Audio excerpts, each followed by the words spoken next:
Hello and welcome to I Love Gay today. And we are back in the world of comedy and we are here with the Vong Show from Toronto. How are you? I am fabulous. Thank you so much for having me, Matt.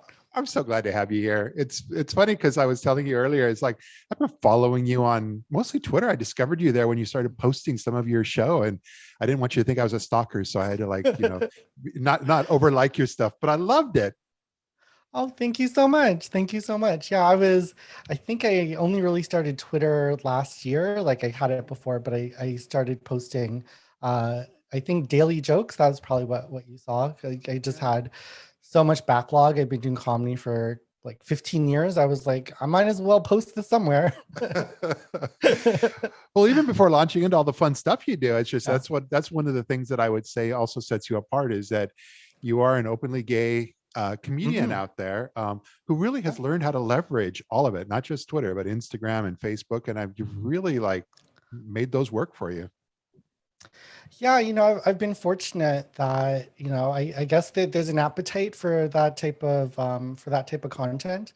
Yeah. And hopefully, what I'm producing, resonates with people and they've been following me. So that's been really humbling, but exciting as well.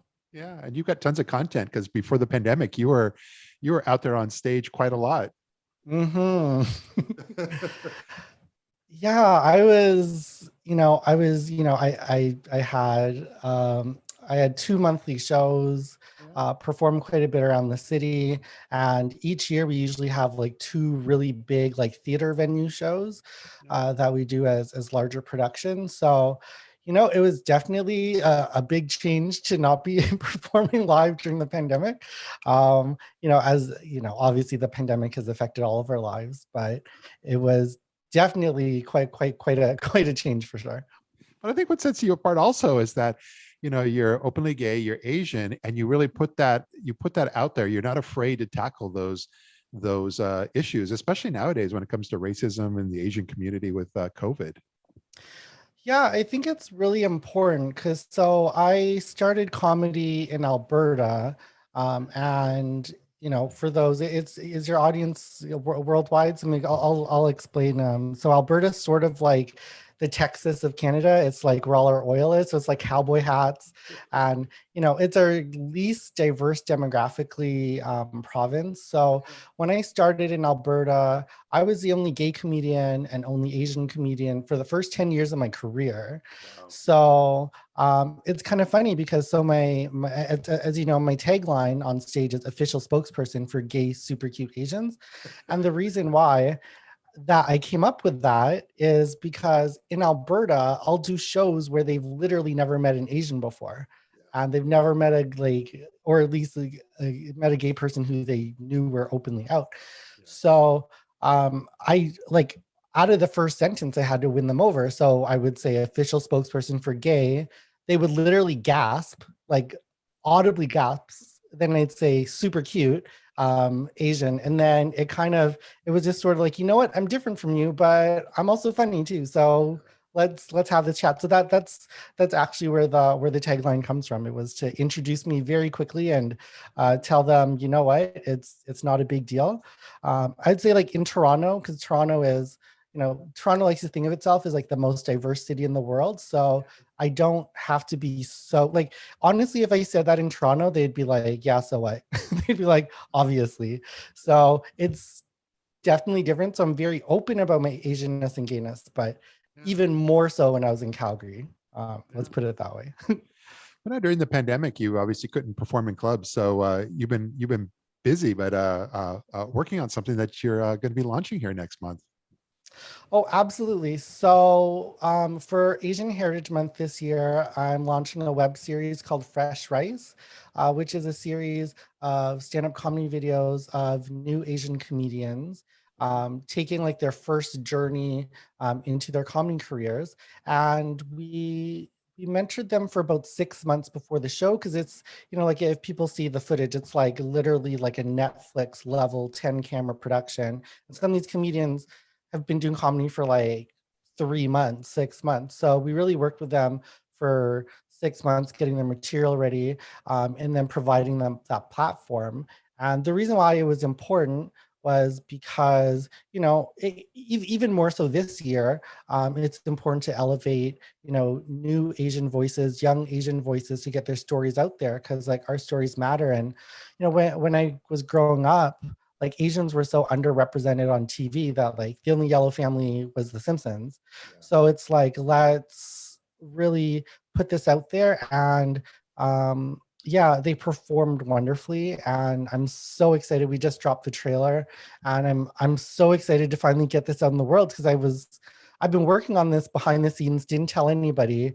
And the production company I was working with, because of COVID, things happen. So I literally had to learn the production and myself. I had to learn how to edit, Yeah. color grade, output. Like, it was everything from scratch. But you know what? If there's a time in my life where I have extra time to learn, it was during the pandemic. So yeah, so I'm really proud of them. I'm really proud of the video footage, and I'm just really excited for Asian Heritage Month for the world to see it. Yeah, I love that. That's how this show kind of came about. We just Mm, started playing around, and next thing you know, now we feel like we're onto something, but it was all done in house. I learned how to edit. mm. So I'm like you. Yeah, But no, yeah, absolutely. you're a comedian though, in Mhm. your own right. So are you putting out producing anything this year as well? So I am putting out a full-length album in October. We're doing the photo shoot this summer. I'm very excited. The Yeah. album title is actually a little controversial, but the album title is Yellow Supremacist. And That's going um, to raise some eyebrows. it will, but there's a whole point to it. What it was, I grew up in Winnipeg, and my neighborhood was basically all Asians. My school was 80% Asian. We had one white kid in our school, and we like beat him up every day. So I so I never felt like I was the minority, until I moved to Calgary, and I was literally the only Asian. And so what happened was I ran into Asians, and because I was so loud and proud about being Asian, they they actually wanted me to go in the closet to go into the closet about being Asian.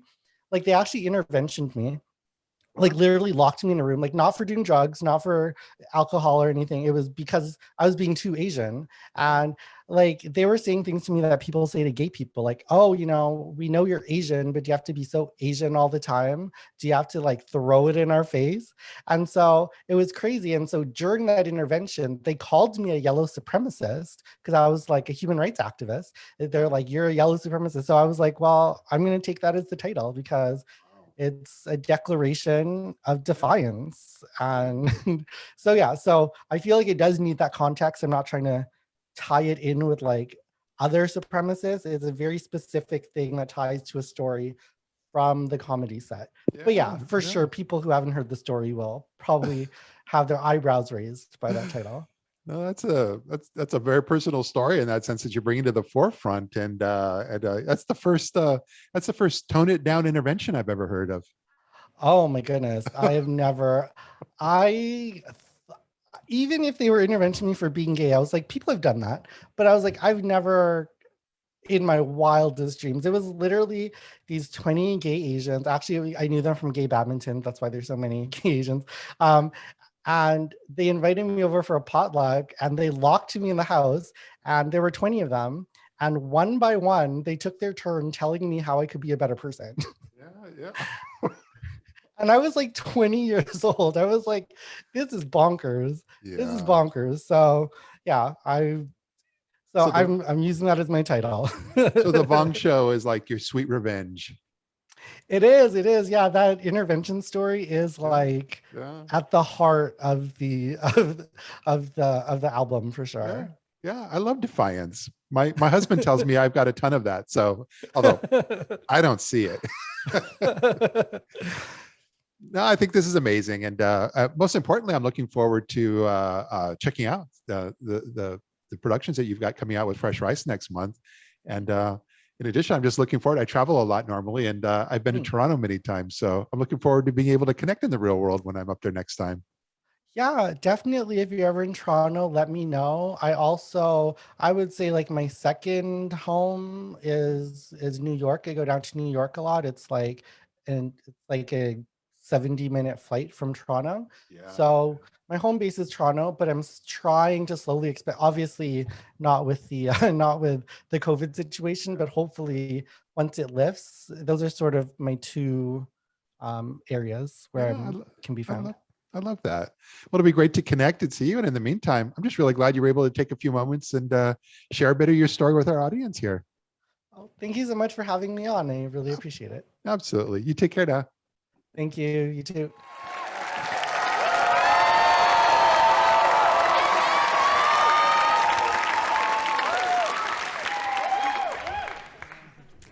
I really wish my parents die at the same time.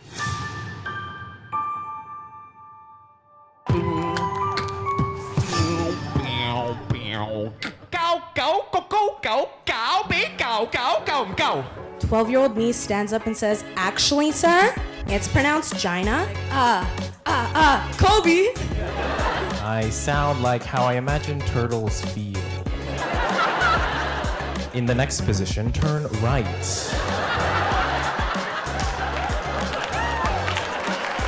The true Filipino religion is gossip, like crouching tiger, hidden Asian, you know? And I'm half Indian, half Italian. Those are two very hairy cultures.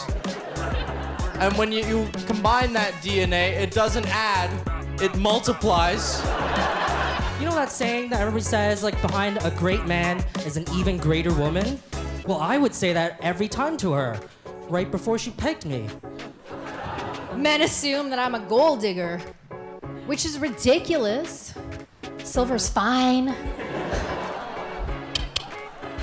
Thank you guys, you've been a great crowd.